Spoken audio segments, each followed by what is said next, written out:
Doing the Joe Rogan Welcome to before, Headlocks, like a Heels, and Havoc, the wildest tag team in podcasting where the kayfabe drops and the chaos takes over. Let's ring the damn bell.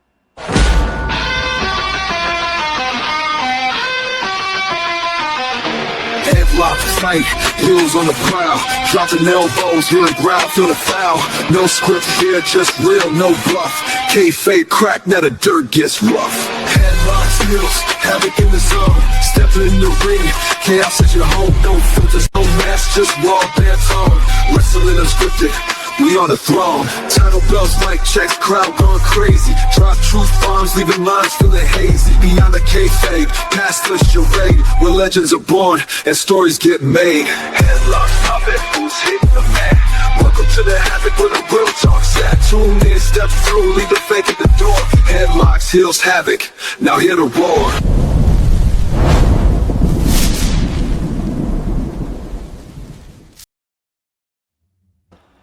Welcome to the show, ladies and gentlemen, boys and girls, children of all ages. I am one half of the greatest tag team in this podcasting world. It's me, it's that Legend. And with me, as always, is everybody's favorite uncle and, of course, my favorite tag team partner and only tag team partner, Uncle Slam. What's up, family? Welcome to the People's Podcast today. Now, guys, tonight we're going to hit a topic. And we're talking about a man who didn't need a microphone. He didn't need a championship or a fancy entrance to make people believe he was dangerous. Haku. King Tonga. King Haku. Ming. Whatever name you knew him by, when Haku stepped through those ropes, you knew you were dealing with somebody different. A man who shared the ring with legends like Andre the Giant, Bobby Heenan, and Demolition, captured tag team gold, became one of WCW's most feared enforcers, and built a reputation for toughness that has become part of professional wrestling folklore. But tonight we're going beyond the stories, beyond the rumors, and beyond the legend. We're talking about the career, the character, the family, and the impact of one of the most intimidating men to ever lace up a pair of boots. So buckle up, because we're about to step into the world of Haku. And as always, let's ring the damn bell. What up, Uncle Slam? What's up, my brother? Oh, you know how it is. Crazy work week. Now we're just going to sit back, kick back, and, after we got done talking to Mr. Sheeran on the last episode, again, thank you, Mr. Sheeran, for being here. We're going to kick back and talk about some Haku tonight. Yes, sir. So, the myth, the man, the legend. Yes. I mean, we were talking before we hit the record button, and I was saying that there was always something different about Haku to me. Like, I wanted to hate him because he was a bad guy, but there was just something about him that I couldn't hate, and you could just tell there was a legit toughness about him. It wasn't, it wasn't manufactured, I guess is the best way to say it. Yes. But that's the man right there, Mr. Haku, Ming, whatever you want to call him. And I think I know why he was different, like why he was like maybe not feared, because obviously he was feared, but like why he was different, because like doing the research, because of course I know a little bit about him, but I really know more when, like, if you think about his culture, like like where he grew up in Tonga, they are a warrior culture. Yep. They are like descended from one of the they were like I think it was like a warrior tribe. They were big with boats and stuff. They conquered a lot of islands and stuff like that. So that's really big, like in their culture. They're taught from an early age, strength is important, being tough, being warriors, being fighters. And I think that's how Ming developed that. That comes, his father taught him that. I think that comes from the way he was raised, the people around him and stuff.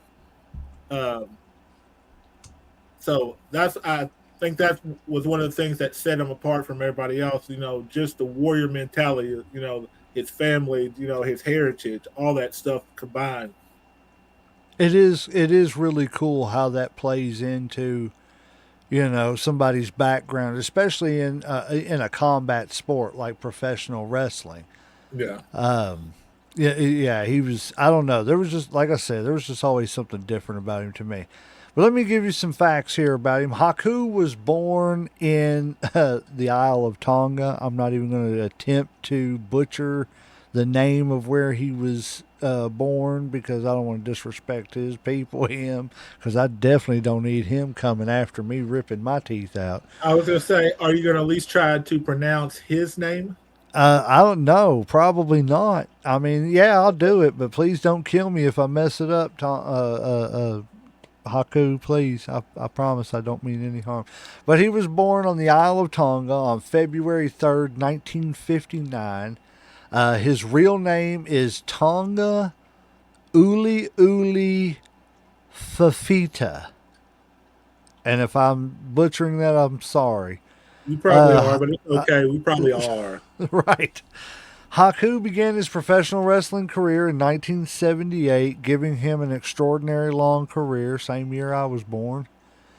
Before becoming famous in North America, Haku spent time training and wrestling in Japan, where he developed his hard hitting style. He was trained by legendary Japanese wrestler Giant Baba, as well as Terry Funk and Dory Funk Jr., according to Cage Math's career data. Haku initially became known in the WWE as King Tonga.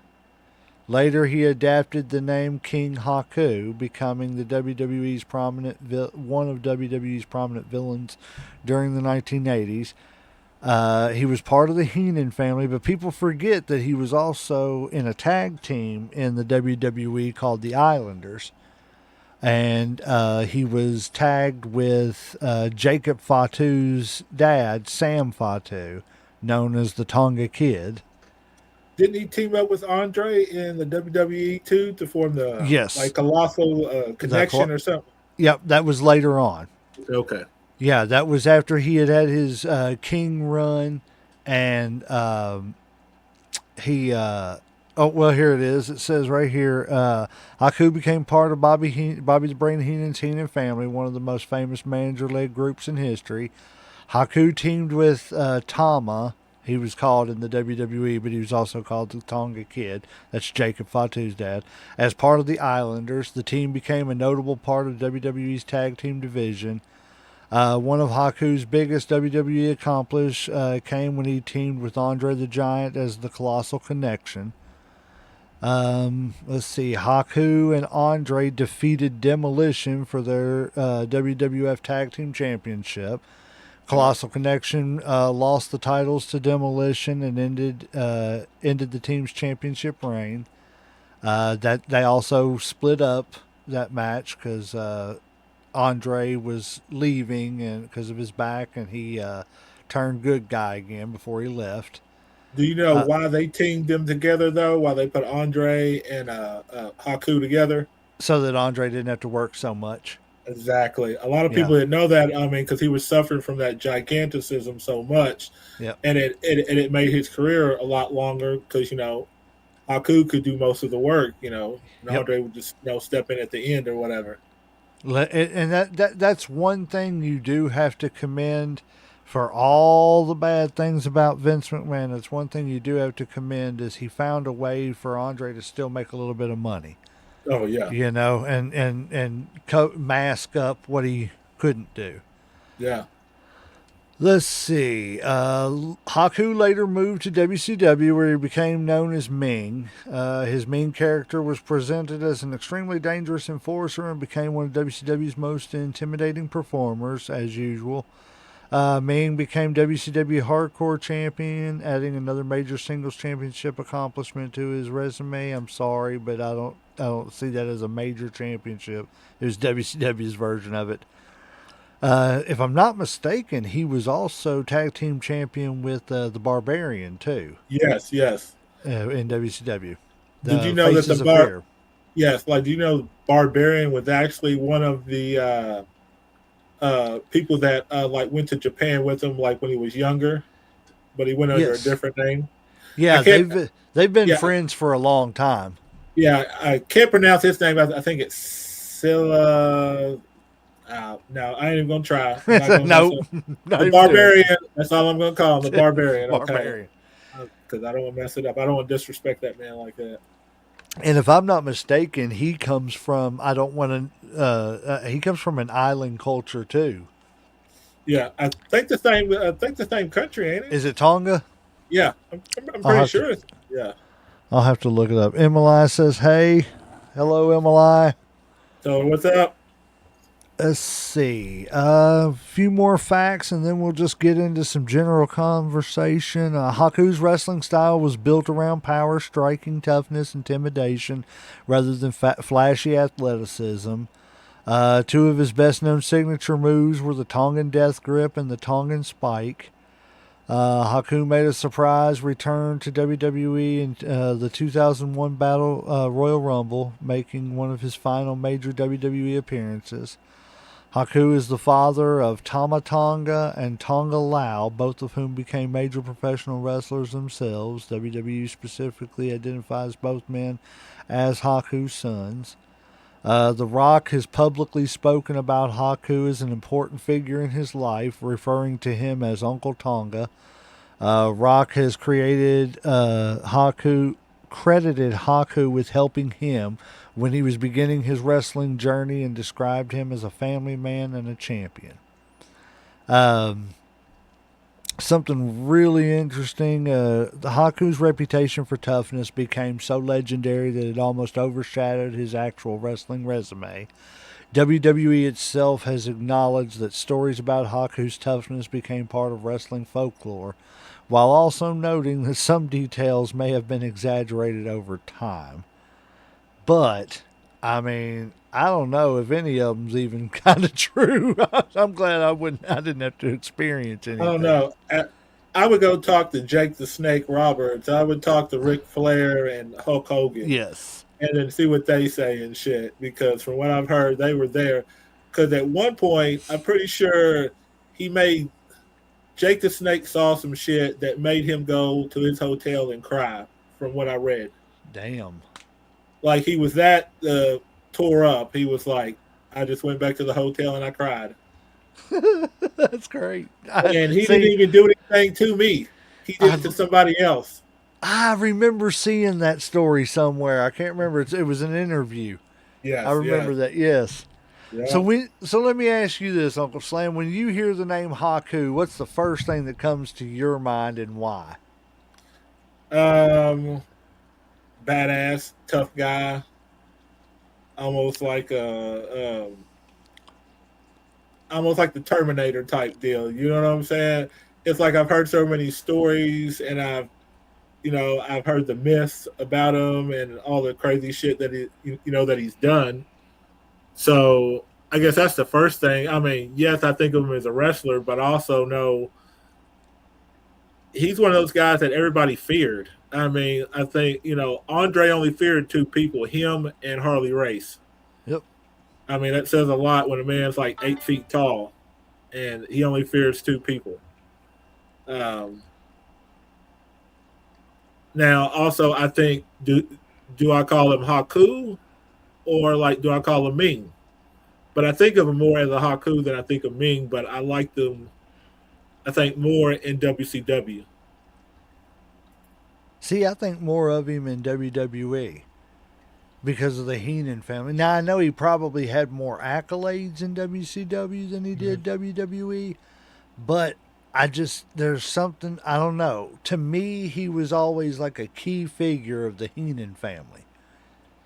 Like he was for the longest time, if Haku was there, you know, he was the king. Do you know how he became King Haku?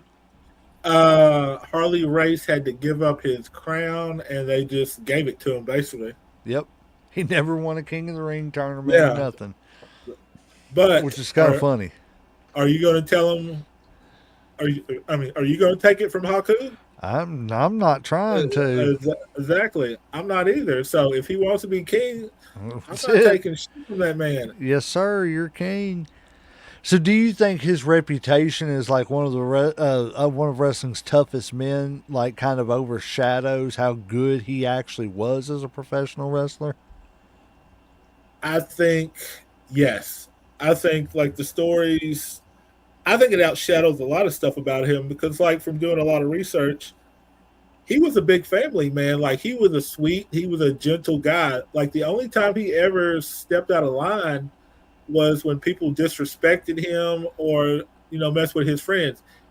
Any other time, he was the nicest guy. Like, you ask anybody, I'm saying, Undertaker, you ask, Ric Flair, Hogan, and stuff. Like, if he respected you and like you respected him, like, he was a nice person. Like, one of the reasons he even got in a fight with one of the guys who was a wrestler was because that guy disrespected a construction worker who was just doing his job. Like, you know what I'm saying? But yes, I think the myth of Haku overshadows his wrestling or whatever and shit. Because like I said, I think a lot of people think of him as a tough guy, which he definitely was. But I think his wrestling is kind of underappreciated. Like, maybe not appreciated. Do you think he deserved to be maybe like a world champ, or do you think he was good as, like, maybe a U.S. champ or something like that? I thought about this a lot whenever, with the way that, and I don't want to say with the way that wrestling is now. Well, we got to think back to Haku, then. right. Haku unfortunately had, as a lot of people did, the catch 22 of it being one of the most fortunate times in wrestling and at the same time one of the most unfortunate times in wrestling. And I'll clear that up. Fortunate in the fact that wrestling started booming. Hulkamania took off, so everybody was getting paid. Yeah. But unfortunate in the fact that you probably weren't going to get a run as world champion.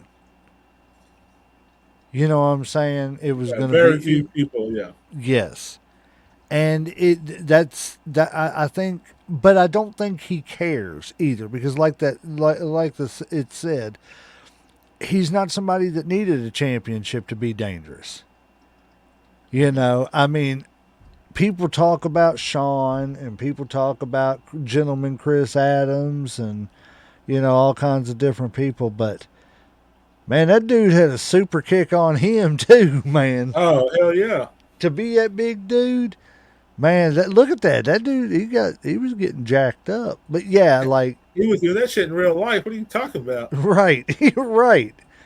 But I just think that had he been younger and in a different situation, if Haku would have been young Haku in today's WWE, he is a more souped up badass version of Jacob Fatu and what Solo was supposed to be. Yeah. See, I think Haku's biggest weakness was he couldn't do a good promo. Obviously, he had Bobby Heaton as his mouthpiece, which was, there's nothing wrong with that. But in the time, when you got Hogan and you got the Ultimate Warrior, you got to be able to cut a promo, and I think that was his biggest handicap. Or you could just put Paul Heyman with him. That too and stuff. You see But what I I'm like, saying? but like he still did good. With Heenan, Heenan was definitely like a great manager. I would Right. never put Paul Lee over Heyman, honestly and shit. But I think that to me, and that's just my opinion. I feel like he just, obviously, I don't know if there was a language difference, because he seemed like he spoke pretty decent English, and I think he was in America for a really long time. Yeah. But He's got I like a just, car dealership in Florida or something like that. oh, does he? I would love Yeah. to go there. I'm not even buying a car. Like, I just I know want to. it's Can I get a card? Will you sign a card? He'll hand that out with a Tongan death grip. Have his fingers Right, I was taped. gonna say, walk up in his dealership, going, grab me by the throat. Just right, Can I get a spike? Like, can you give him a Tongan death grip and I'll take a spike? right. So what do you think, like, made Haku so believable and dangerous as a wrestler without needing all the elaborate gimmicks and other stuff, and without knowing the folklore stories at that time? Um, I just think like he was very respectful to start with and shit. That was part of his culture. He's got his start as a sumo wrestler and stuff. He was one of, I think, like 6 people chose personally by the king to go to Japan. And obviously in Japan and I think South Pacific, they have a lot of respect. They're very respectful, especially about culture and elders and stuff like that. So I think that was just natural. And he was one of those old school guys. You know what I'm saying? Like he came around when you had people like the Undertaker. Where they had wrestlers court and stuff like that. So and back then, like respect was a big thing. You know what I'm saying? Like one of the I think like who did he get into it with? Was it Brutus Beefcake and shit? And like Brutus, what I'm saying? They had rules back in the day, like if you had an issue, like you went to the person, like you didn't go to management, you didn't go complain and shit like that. Like you went to the person, and he had an issue with Haku chopping him too hard, and instead of just telling Haku, "Hey man, lighten up a little bit," he went to management. Well, Haku found out about that shit, and what did he do? He went, caught his ass in the shower, snatched him up, and held him up about 3 inches off the ground and shit. And we're talking about a room full of wrestlers in a locker room, and not a soul moved to stop him. That shows how much respect they had for him because they knew what type of person he was. Yeah. They knew he Like wasn't there going to was do it no unless he like had a legit reason. yes, like people know real fighters and then people that act like fighters. Real fighters like Haku, Rick Rude, Harley Race and shit. Like that these guys are for real. Dan Severn, Ken Shamrock, like they don't have to tell you. Like they move a certain way and shit. You know what I'm saying? And Yep. it's just how it is. They It's almost like when they walk into a room, you have no choice. You're like drawn to respect them. Yeah. You know what I'm saying? It's just, and I don't know. Yeah, I get it. It's just a feel they have or something like that. So, what do you think made like the Andre and like Haku pairing so good? Is it just because Haku was, me personally, I think it's where like they were both just so respected and they respected each other so much that Haku was like, "Hey, let's do this for Andre. This is a way I can help my friend. I can get him, a little bit more money. You know what I'm saying? I may have to take a little bit more of the punishment and everything, but that's okay because I'm helping him out and letting him, maybe extend what he wants to do in this business. And you know what I'm saying? What do you think? What do you think make it I work so think that's well? 100% true. Like I said before, I think Haku was a team player. I think he was the old school guy. I think he definitely benefited from having, being around like Andre, like being around Bobby Heenan. I think that they definitely respected each other, and he was one of those guys, like you said, like if he likes you, then he would do anything for you, type deal. And so I think that was just kind of who Haku was and stuff. Like if he could help a friend out or a colleague, that that's what he was going to do and stuff. And it made him a little more money, and it made Andre a little more money and stuff. So I think once you add him, Andre, and Bobby Heenan, I mean, like, how can you not win? Like, Right. how can that not be good entertainment and shit? For something at least. Yeah, like I said, I mean, even even a partial Andre is probably better than some of the wrestlers we have right now who are fully mobile and shit. I mean, I can agree with that 100%. 100%.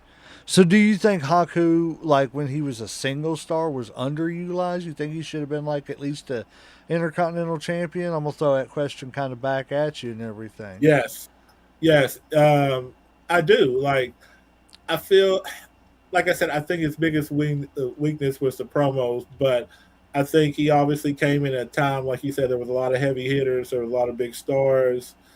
Uh, Big men were the rage and shit, so it wasn't like like he was something different or whatever. And also, you got to remember because Haku was never cut. You know what I'm saying? Like he was strong looking, but like he almost looked like that like working man strength type deal and stuff. Like he didn't Yep. look like he was super strong, but he was really fucking strong. You know what I'm saying?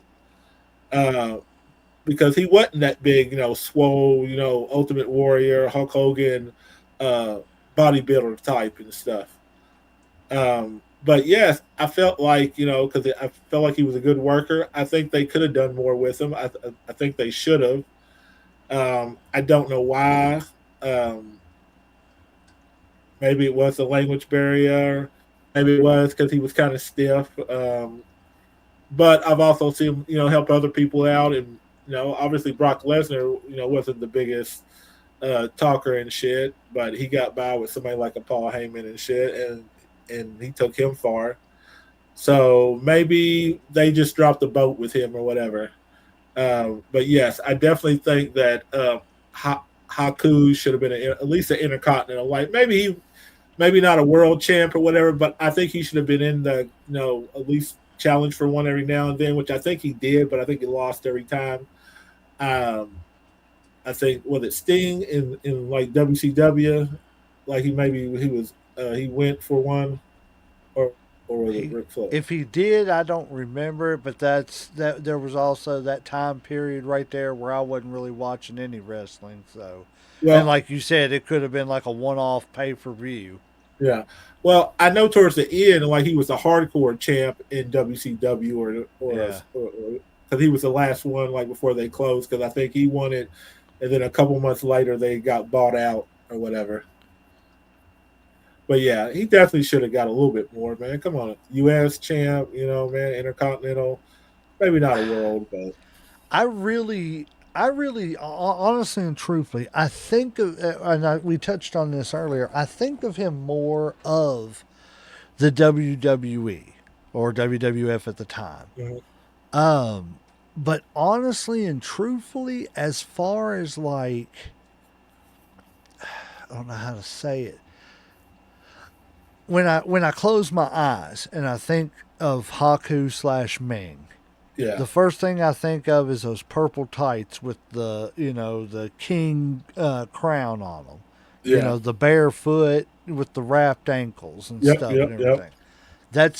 That's what I think of. But if I'm being honest, I think as far as my favorite work he ever did, yeah, like I absolutely loved when him and the Barbarian, and I think that they deserved more title reigns because I always looked at them as kind of like the APA of WCW.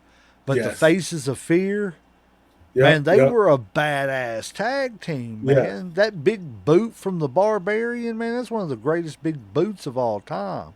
He could yak you with that thing. And I think I enjoyed that work of his better, but I think of him more in the WWE. Okay. Well, here, let me bounce this off. Since you brought that up about the Barbarian, do you think maybe because he was okay? One, like, do you think of him more as a singles or a tag team competitor? And if you think of him as a tag team, do you think the tag team maybe hurt his singles run? Maybe that's why he didn't get as many singles because he was a better tag team. I Because I don't almost know. feel like he was a better tag team than he was as an individual. Because when I think of him with the Barbarian, just like you said, or with some of the other people, I feel like he was a better tag team. Honestly, I think, and I think I'm saying this because he had more success as a tag team, but I think he was good enough to where, again, if it hadn't been that time, he could have done more. And I think that it even hurt him a little bit at the mid card level too, because he didn't have, you had Rick Rude, uh, you had Steamboat and Macho at the time at the Intercontinental title level. And then you go on down, you had Perfect, then you had Bret Hart. There was just always somebody, I don't want to say better wrestler, but somebody more marketable, I guess is the best. And marketable Yeah. because, like you said, of the promos. Yes. But, like, off of pure skill, if it hadn't been that time frame, there's no reason whatsoever that he shouldn't have been at least a one-time Intercontinental Champion. I could have seen him as like a world television champion too.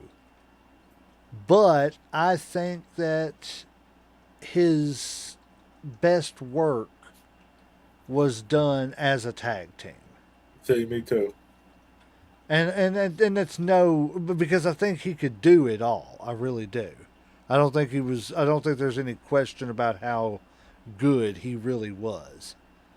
Now, and I don't mean anything bad, but no, his sons leave a little to be desired, but that's neither here nor there. Uh, Yeah, but like we always know, the Suns ain't always as good as the original. You know what I'm right, saying? Like right. But then sometimes, LeBron and like Michael sometimes they're Jordan, better. Because with like uh, the Rock, King Griffey Jr., yeah, some people like yeah. that. Now, second generations are a little bit better sometimes, Now but not all of them. everybody ain't always Michael Jordan's son, and That is couldn't do true. nothing. But there's a lot of pressure to live up to, especially like when you are a second There generation. is. You know what I'm Not saying? everybody's a Brawny. I take a Don't get stab me at you. started on that because that's a I'll, waste of money right there. I'll I take a don't even know what stab the at you, Lakers, there, real quick. man. I don't even care because I agree with you. Like that was the definition of favoritism Yep. or nepotism and shit. Like with a nepo baby right there. Yep. There's like that man.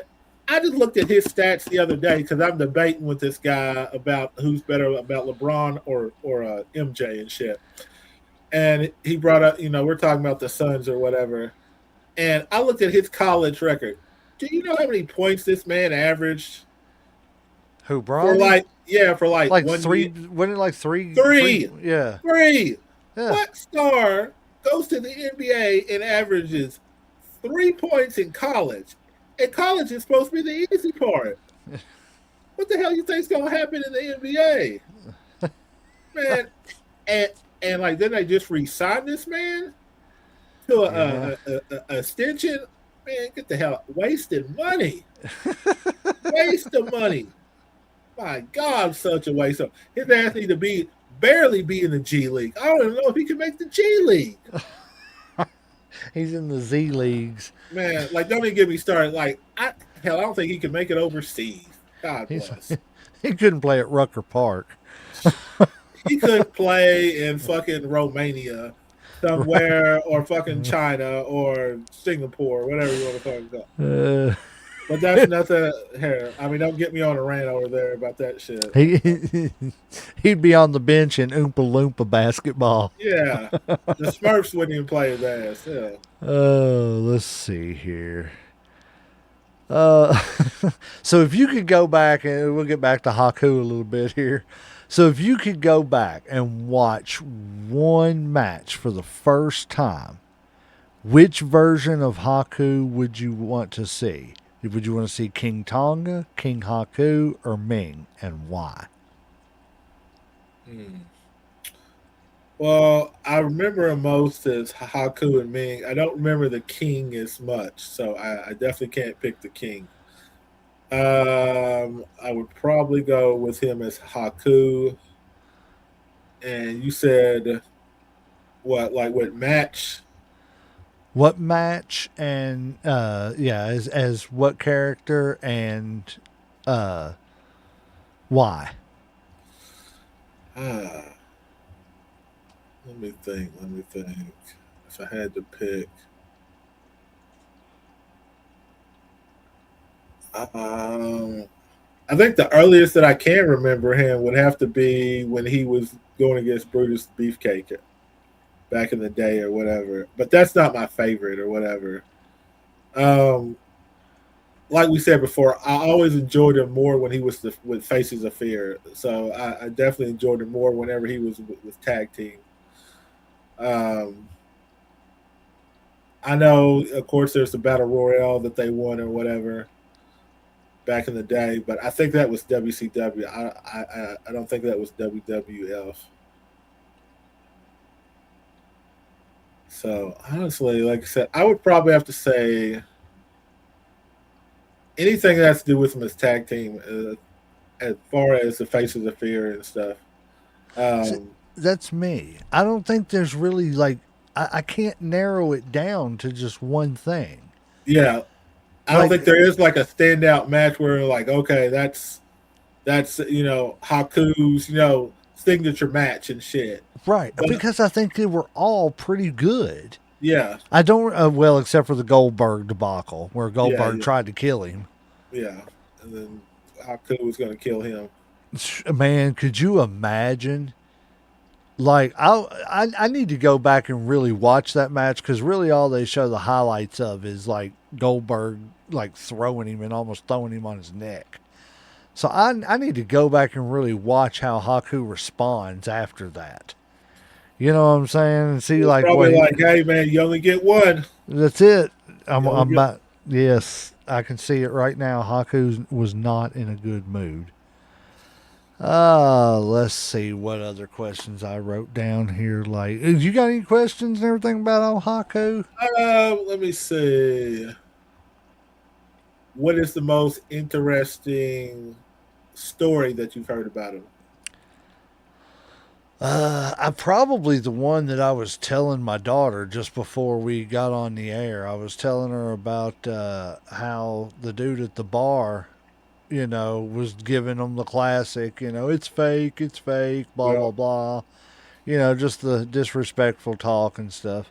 was he with And the he Barbarian on this one, I can't remember if it said. I don't remember because it was Ric or Flair talking about it. was it Kevin Sullivan?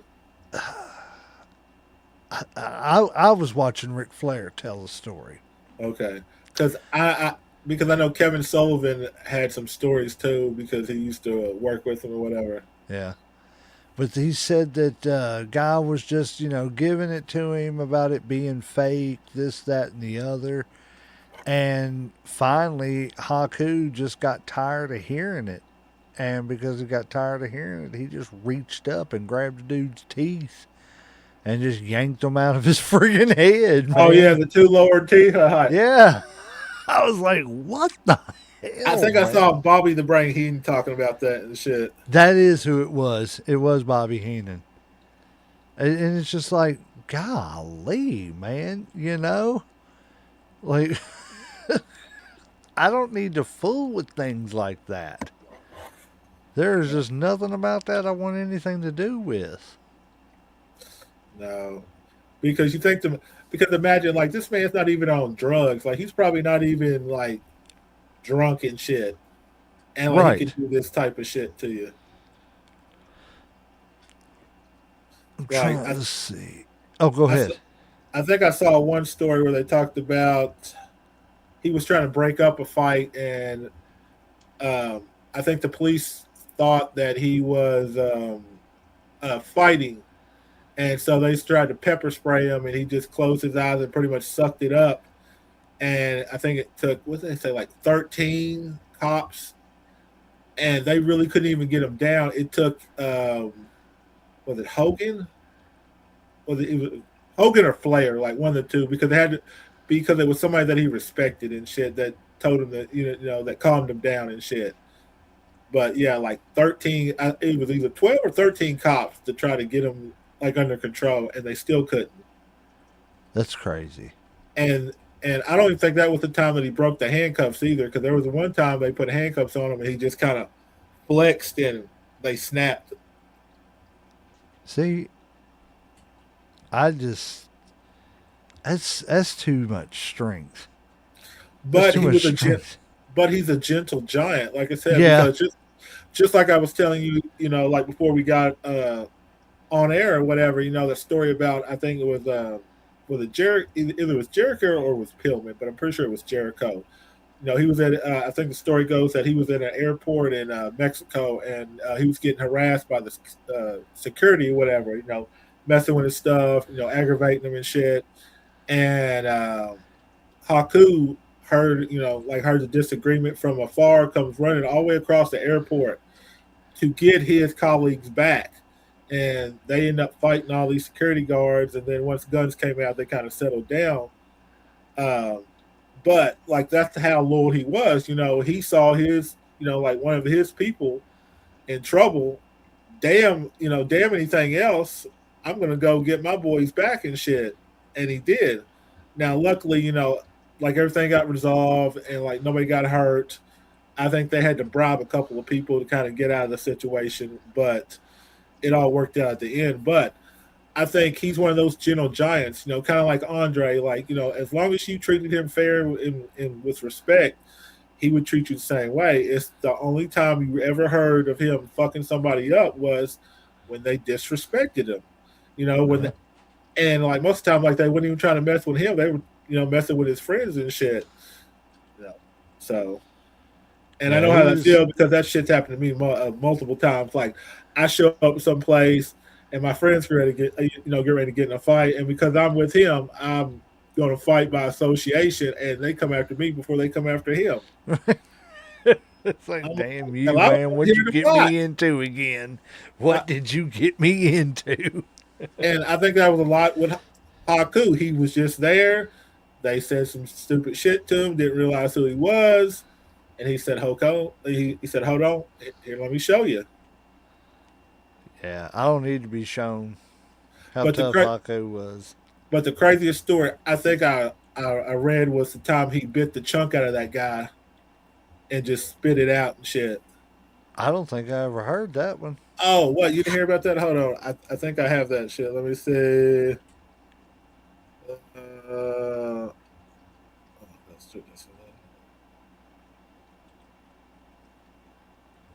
Oh, let's see. Where was that one? It might have been the first one. I think Kevin Sullivan was talking about it and stuff. I think either it was Kevin Sullivan or it was somebody else, but I think they were at a bar. Some guys started talking shit. Like one of the guys hit Haku over the back with a pool stick, and of course they didn't do shit to him. And I think he just kind of reached over and just bit a chunk out of him and just spit it out. That's yeah.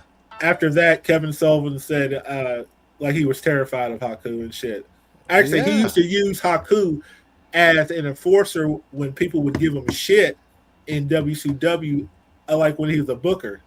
Like if somebody was difficult or didn't want to work with him and shit, he just bring up Haku, and they'd be like, "Oh, I'm good," no, no, no, Right. I don't, my bad, man. I mean, did you say Haku? no. Oh yeah. No.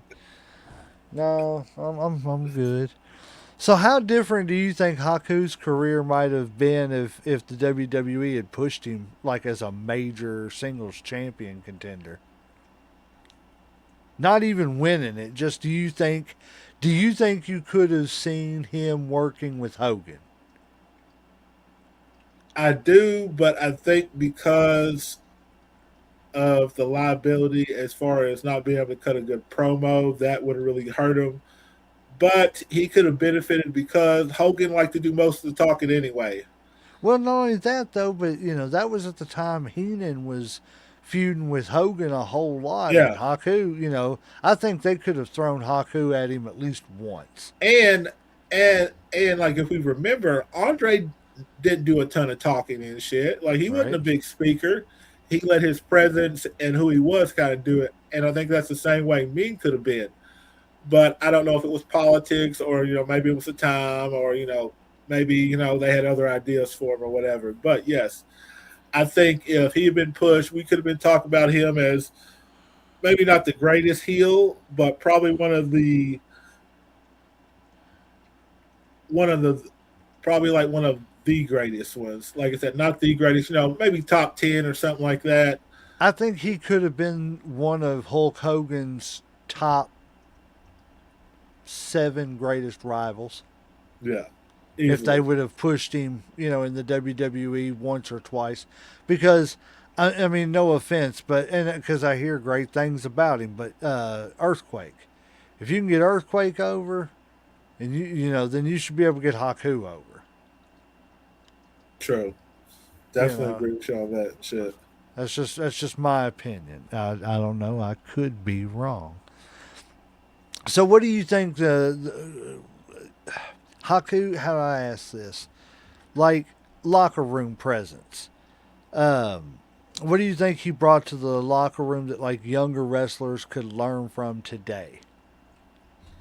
Um, I think that well, one I think like since he came back, I think that's one that's going to teach a lot of wrestlers. One, he's mentoring his sons, which can only be beneficial to them. I mean, he's been in wrestling for what a couple of decades, so he's got a lot of wisdom. He's been all over the world: Japan, Mexico, Canada, the U.S. So like he's seen everything. So his wisdom alone that he passes on to his kids is going to be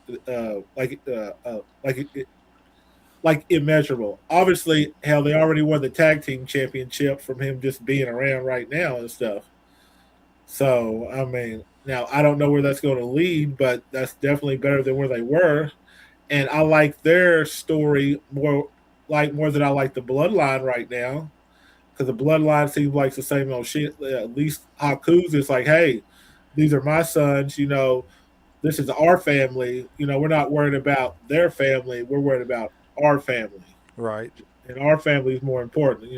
We have history. We have generational talent and type shit. So let's focus on us instead of worrying about them. So I think that, like I said, man, especially with a lot of the older wrestlers, man, you gotta take all the all the knowledge that you can from them and stuff because they're not going to be around forever and stuff. And if I was one of those people in the locker room, I would soak that shit up like a sponge. You know what I'm saying? Yep. Like anything he told me, like anything he shared, I'd be like, yes sir, yes sir, Fully understood. How can I improve this? How can yeah, I improve that? So let's see. Haku eventually became part of one of wrestling's most famous families, of course. With Heenan family. yes, how much do you think? Well, not even just the Heenan family with his sons now. How much do you think the influence can be seen in Tama and Tonga Lao? That's crazy. Their names are Tama Tonga and Tonga Lao, or Loa. Yeah. I may be saying it wrong. I don't know. Well, obviously, you know what I'm saying. I mean, like a lot of stuff they do now. Obviously, his influence has switched over to Jacob Fatu because he's the one that took the Tongan death grip. Um, like what's the little brother's name? I can't think what his name is. Oh, Solo. Solo. Solo's got the spike, so his influence has not just went to his sons; it spread to the other family also because they've done Well, and not part only of this that move. too. Sorry, didn't mean to cut you off. No, no, But no, you're not only good. that, Jacob, uh, his dad was Haku's tag team partner in the Islanders. Yes, You know, Tama Tonga. yeah. So it's like I'm like his influence has already been spread. I mean, you've seen other people pick up his moves. Now he's mentoring his kids. That's only going to he's only going to share more of what he's learned. Um, So, like, I mean, it kind of goes back to what I said before. I mean, you got to take what you can from the older generation and stuff like that, and and wisely they have. You know what I'm saying? Like I said, I Yep. mean they've learned. Hey, let me listen to Uncle or Uncle this or Uncle that and shit. You know what I'm saying? Because they know what they're talking about. They've been there. They've done that, and shit's easier now. Like they cut the pathway for you and shit. You know what I'm saying? Like they took all the hard shit so that shit could be a lot easier now. Not easy, but easier. Yes. And you get paid a lot better now than you before. Instead of being on the road, 300 days a year, you're on it, 200, which is still a fucking lot. I mean, don't get it twisted. That's still a lot of time away from home, from your family, Yes. but it's not as bad as it was. So, Could be a lot worse. Yes. So, what do you think about like the Rock's relationship with him? Like as don't far as like don't he call him uncle too? he does, but the Rock says that he credits him um, with really helping him when in his earlier wrestling career. Oh, did he see? I Yeah. haven't heard that before. Now I know he has a lot of respect for him, and I know he calls him uncle or whatever and stuff. Yeah. Uncle But Tonga. yeah, but I didn't know that he you know like did that for The Rock when he first started out. No, I didn't hear anything about that. I think it's pretty cool and everything. And I just think it's cool how their families are intertwined. Like you said, no, they're not. Uh, they're not blood, and they do have great respect for each other. But at the same time, it's two separate families that can have two different, stories to tell, blah blah blah, things of that nature. I just think it's cool that they're telling their story now. Yeah, yes, that, and it's time now. Like I said, I mean, no offense, and I hate harping on this, but we all know the bloodline storyline. I mean, without a doubt, I mean, we know the bloodline. If his what's the name didn't have 13 kids, they wouldn't be here. We wouldn't have all that. Got it. No disrespect, but like let some other family. And I think that's kind of what wrestling's doing a lot now. You got of course, the Hawaii, you got the Tongas or whatever. You got the Rhodes, you got the Ortons. Who else as far as wrestling families and shit? Hearts and stuff like that. Hearts, yeah. Um, but that's what I like. Like these second generation wrestlers and stuff, man, are just so good because they had a great foundation. You know what I'm saying? It's like building a house. If you got a good straight foundation, man, your house is going to be a lot stronger. And they had that. You know what I'm saying? I mean, they grew up around wrestling. They know wrestling. Yep. You know what I'm saying? Like it's in their blood almost and shit. They have no choice but to know wrestling. That's I all know. anybody ever talked about. Hey, hey, pay the bills and shit. As long as it makes money, it makes sense. Yep. So, do you think Haku belongs in the conversation for the greatest quote unquote enforcer type wrestlers in professional wrestling history? Like those guys that necessarily they were they were Hall of Famers, they were popular, but they just weren't the champions. They were just those tough guys that you just didn't screw with. Who like as far like give me a couple example of people you would like use Like for the like Haku, like back before the WWE, the Jim Duggins, okay.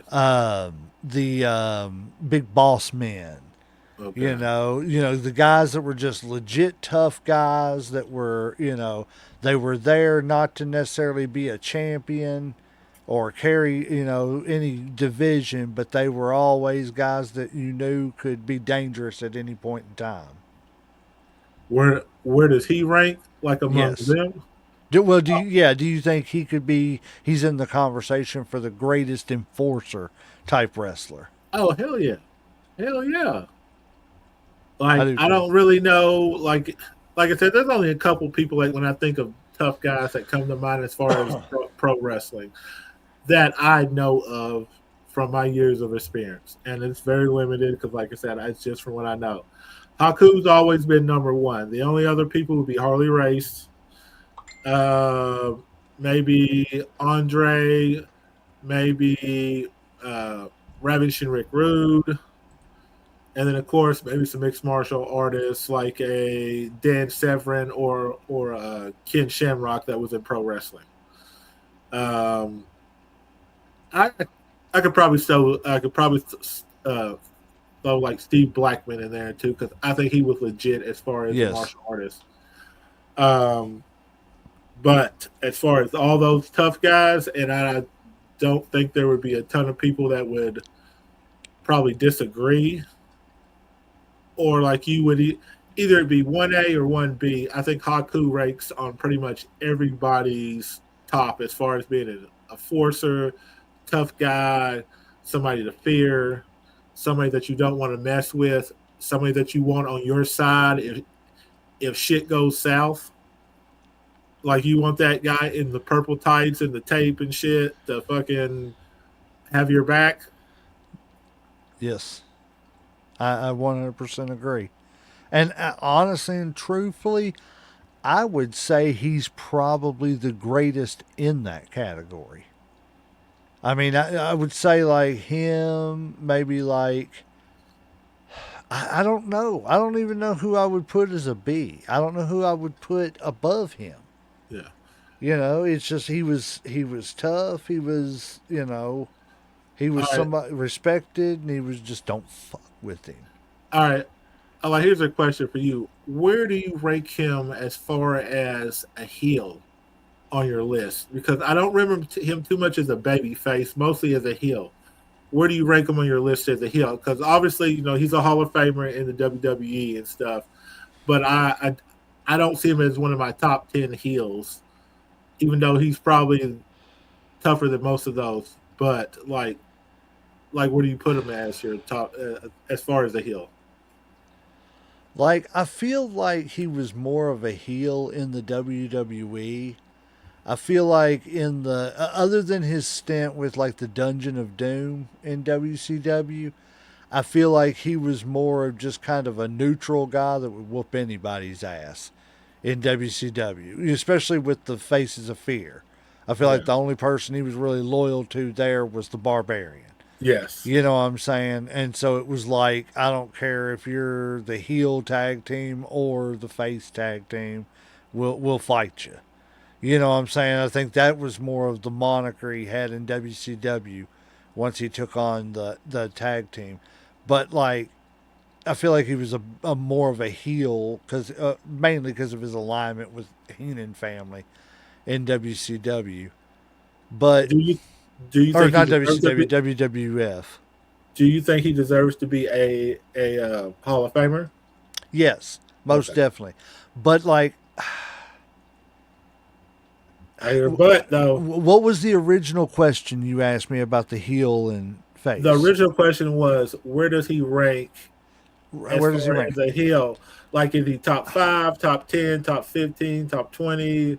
Is he in top 50? I could probably, without just thinking off the top of my head, I wouldn't put him in the top 30. Okay, so not top 30. Is he top 50, top 40, maybe? I don't know. I would have to really sit and look at it and look at the list of heels and stuff like that and really evaluate. Is he a And top 50 though? I, I, I don't know. I could Ooh. objectively say You can think of right 50 other now. people? I think I probably could, but again, it's not a slight to him. But No. I think it plays into what you said, the promos. Yes. The Right. promos hurt him, and if it wasn't for that, I think off of ability in the ring, he's like I said. I think he's the greatest enforcer type wrestler of all time. But as far as like greatest heel of all time, I think as a heel, you got to be able to antagonize. And he just didn't have that the skills to do the talking to antagonize. He can whoop your ass. You mean all this wasn't enough? Nah, you need to be able to say something. As much as I like him, because I do. The older I've gotten, the more I really like Haku, Oh, and the hell yeah. more I respect Haku. Like I did, whenever I was a kid, I was just like, "Oh God, it's a Haku match." He's not gonna win any championship if that's what the match is, and if it's just some wimpy guy, he's gonna beat the shit out of him. You know what I'm saying? It was just like, again, I think he was underutilized right in the WWE. Exactly. When he went to WCW, I liked him a whole lot better because he was in the tag team. And the tag team was a team that they pushed to every now and then win something. Like I said, I don't think they were the greatest tag team, just like, I don't think the APA was the greatest tag team. But it was a tag team of two good wrestlers and respectable people, tough guys that they didn't really need the championships to be intimidating, to be thought of as winners or whatever you want to call it. Yeah. You know what I'm saying? He was just, if the plan was to give it to him, then he could carry it, but it wasn't necessary. That's the way I looked at it. I feel what you're saying. So if you were looking at Haku at his absolute peak today, who would you put him up against, and what kind of storyline would you build around him? Ooh, that's a good question.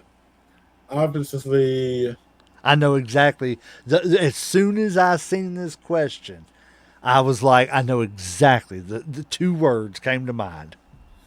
I want to say Brock Lesnar, but that's probably not the right answer for you. Since Brock's gone, I want to no, not Oba. No, That's exactly who I was going to say. think Oba. Yes. Could you imagine?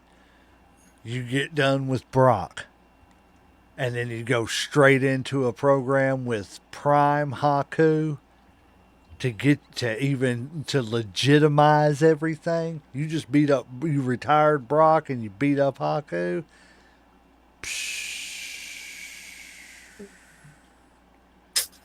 That might work. That might work. But like you don't see him taking out Roman being better, but I can't see him as the world champ. No, I would. Yeah. I don't see that now. Could I see him? See that would be. I could see him and his sons challenging the bloodline. Not Yes. necessarily the titles, but Yes. challenging like who is the more whose family is better Yes. Yes. Yes. type thing. But they have to get more members to have a bigger faction because you can't have it. It's kind of hard to have That's a where it faction. plays. That's where Yeah. it plays. They got Haku. They don't need 5 or 6 guys. Haku can take. You see what I'm saying? That is true, and it's believable. Yes. It is very believable. Because then you could say, well, if we're doing fantasy stuff and Haku's young enough to still be in the ring, then let's do more fantasy stuff and say, does he recruit his former tag team partner, Tama, Well, so and you got turn around and have because that's Jacob Fatu's dad, and yeah, have a father versus son type little feud in that bloodline versus bloodline thing.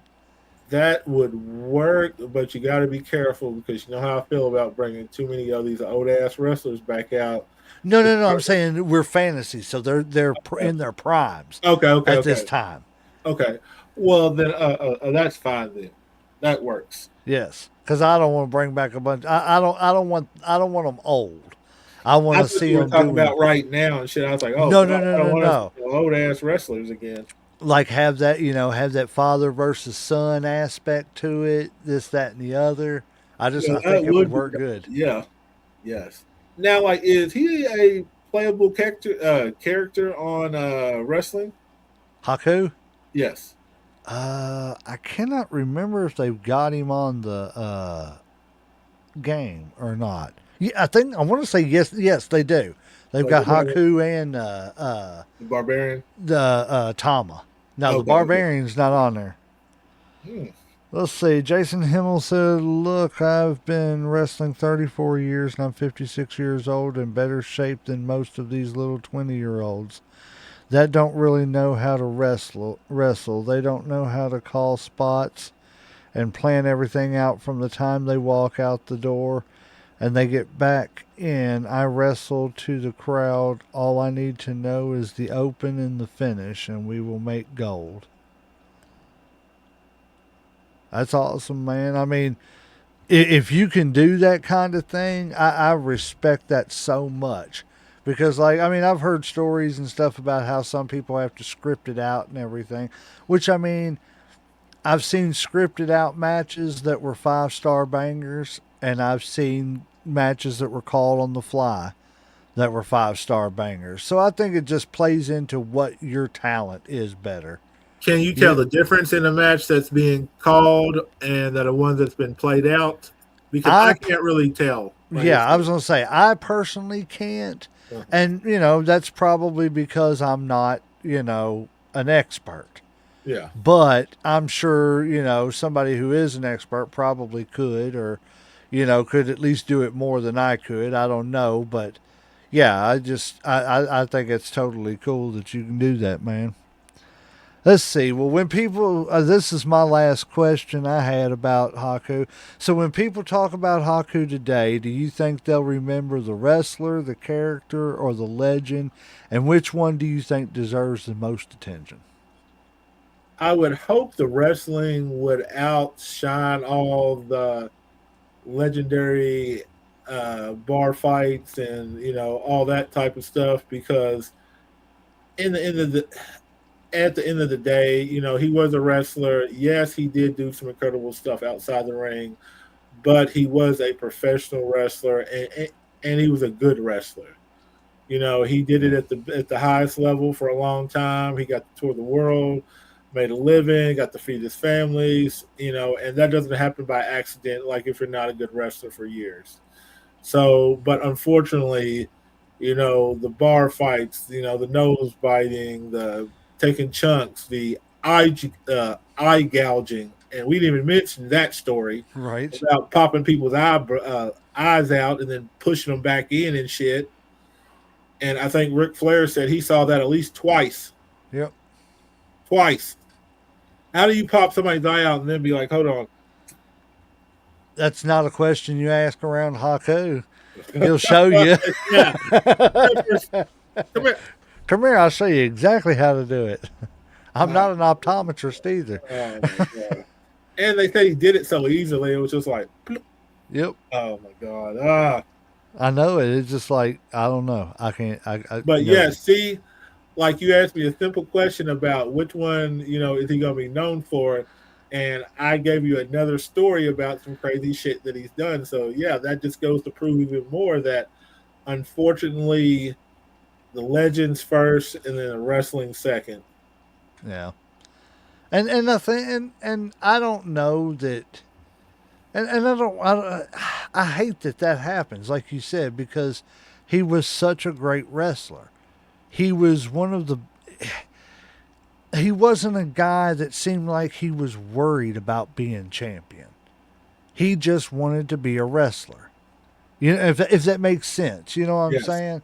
Like it was as long as I can. He kind of, I want to say, maybe had that Barry Windham mentality of Yeah. as long as I got a few $1,000s in my pocket, and my friends around me, and I've got a cold beer, after the match, and life on the road, and then once I can go home, I got my family, and I can provide for them. He doesn't seem he was for as tough as he seems very humble. Yes. Yes. Very humble. And that's something that people say about him too and shit. All the crazy stories that like he's not a angry, mean. He's a very humble, sweet, soft-spoken man. Yep. Like it just so happens, like I said before, people pick the wrong time or the wrong place, and they disrespect the man. And he's big on respect and shit. You know what I'm saying? He just doesn't take shit. And Well, you can only poke somebody so much. yeah, And then when you're poking Haku, you're just stupid. yeah. And you know, a lot of people thought, "Hey, man, I can test this wrestler." Oh no, like you found out the hard way that this is not what you want. You probably should have learned who the enhancement talent and stuff was. And like even Haku will admit, one, it cost him a lot of money, a lot of shit that happened. Like he'll Yeah. admit, you know, he had to settle some stuff, he had to pay off some people, probably some court shit too. And he felt bad about some of the stuff that he did. You know, like I said, you know, when he got in a fight with that wrestler, with it Jesse Barr, I think his name Yeah. was, for disrespecting that construction worker. Now, you know, he beat little buddy's ass, but he was like, you know, at the end of the day, he was like, you know, I took it a little too far. You know, yes, he disrespected that man, but I almost, you know, almost blinded this guy and shit. You know what I'm saying? Over it. And it's not that serious, you know, at the end of the day.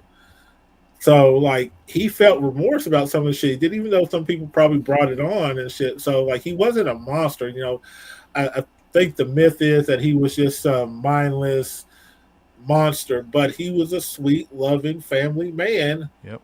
Who just didn't take shit. That's it. I mean, that's the easiest way to put it. He didn't take disrespect, and he didn't like people messing with his friends and his family. It was Like I part of said, his warrior mentality, exactly. upbringing. Yeah, and I'm pretty sure he was married, you know, to the same woman his whole life and shit. So you know, what I'm saying he had, I think, 4 sons or whatever. So he was a Yep. family man. Like, yeah, He wasn't trying. It wasn't about showing that I'm a badass. It was about respect me and this shit don't happen. yeah. And like he didn't drink a lot, or he didn't drink all the time. He drink every once in a while and shit. He wasn't a huge drinker. And if you listen to most of the stories, once he, you know, he did say something to somebody, he would normally just sit back down. Yeah. He would finish his drink or he finished his meal. Like he didn't run. He didn't try to escape. He kicked the shit out of somebody, sit back down, finish his drink. You know, beat the If the shit out of police somebody. came, the police came. Yeah, You know? cop showed up. They showed up. You know, he Yeah. wasn't. You know, he wasn't like, oh fuck, let's get out of here, guys. Come on. What happened here? Dude talk shit? You know? Got hit? Yeah, what is it? Fucked around and found out. That's it. I mean, Exactly. And that's he was what you fuck don't around, want to found do. out before fuck around and found out That's was it. around. Just say That's- Haku. That's perfect definition. That's it. That's the original meaning of fuck around find out was just Haku. It's Exactly. it. That's all you gotta say. Haku. That's it. So in closing, what's your final thoughts on the islander known as Haku/Ming, the face of fear? My final thoughts are that out of all of the stories and the legends and the myths, the biggest thing that I've learned about this man is, like I said before, is that he was a gentle soul who really didn't like hurting people, but unfortunately was put in some situations that he handled right sometimes, and sometimes he didn't handle right. He was a human being, but his outside stories were bigger than the inside stories of being in the ring. And unfortunately, that is going to overshadow his legacy for a long time. Um, but it's all true. So, I mean, that just makes it even scarier. Right? Yeah, I think at the end of the day, Haku is one of those guys, like I said at the beginning of this, he just always felt different.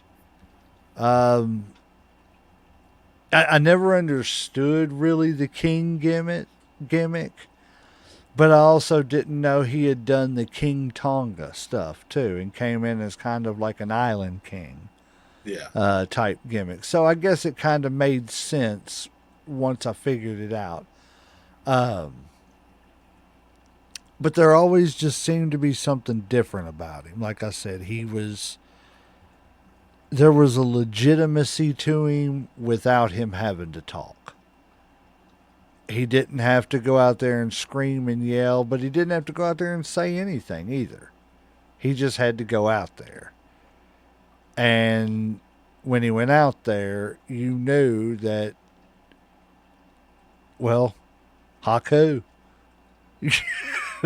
Mess around and find out. Haku. Yep. That's all That's what I'm going to start calling it. I'm just going to start calling it Haku.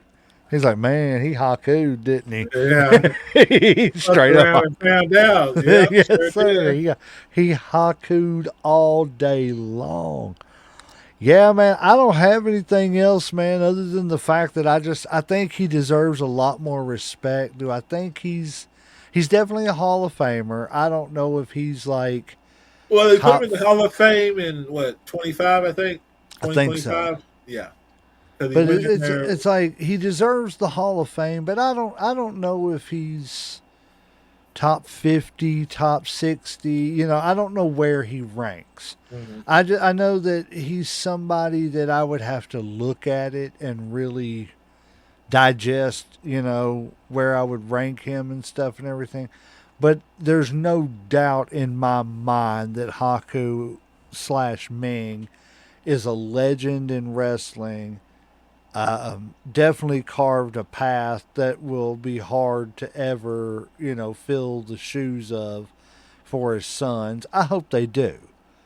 Not begrudging them at all, because if you all love to do the same thing that your dad loved to do, then by all means chase that dream. I just think that at the end of the day, Haku will be considered one of the greatest wrestlers of all time, regardless of anything else. Yeah. Championships or anything. Hold on. Go ahead. I got one final question for you, quick. Would you rank him as a tag team higher than as a singles? Yes. That's easy. Is he a top 10, top 20 as far as tag team? No. Top 30? I'd say probably definitely top 50. Top 50. Okay. All right, just checking. But that's all I got. I just had Because to if ask I'm that. not mistaken, he was a tag team champion with 3 different partners. Yeah. Talking about in the Islanders, the Colossal Connection, and the Faces of Fear. Yeah. If I'm wrong on that, please somebody correct me in the comments and everything. But yeah, I mean, I would definitely rank him higher tag team than Okay. what you call it. Okay. You got anything else for him, Uncle Slam? I think that's it for this Friday night. I think we are. I think I'm tapped out. Yes, we Haku'd tonight. We fucked Yes, we around, did. found out about Haku. And you should too. Watch the Yes. video. Like, share, subscribe. Yes, do all those things he just said, and go check out Haku, man. Seriously, go look at his library. He was great. But yeah, man, if you're tapped out, referee's hitting that 3 count, so we're gonna ring that damn bell.